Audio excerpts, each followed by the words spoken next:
大家好，我是清风到家的 Eric。之前在夏天的时候呢，给大家做过一期关于空调的介绍和选择。冬天马上就要到了，今天我给大家介绍一下关于暖气炉的推荐和选择。在多伦多的市面上，暖气炉选择的品牌大概有10多种，具体选择哪一样的品牌和 model 会比较适合您的家庭使用，我一般会分成6个层面，给大家进行一个介绍。第一，暖气炉的零部件质量是取决于它的 model 和品牌的，相对好一些的品牌和 model 呢，它零部件质量就会相对比较好。那第2个层面呢，就是机器的使用寿命。好的机器使用寿命或者是大牌的入门款大概是10到15年，那么最好的品牌呢，大概就是15到20年。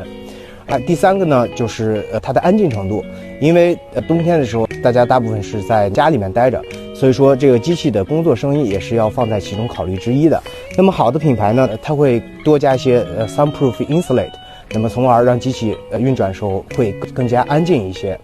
那么第4个层面，这款机器是否符合政府或者是 Enbridge 煤气公司的一些补贴？当然，还有一些个别的品牌呢，它会有一些原厂的补贴。那我们在给客人介绍的时候，如果您家是符合相应的补贴，我们一定会去帮助您拿到一些相应的福利。第5个层面就是品牌的层面。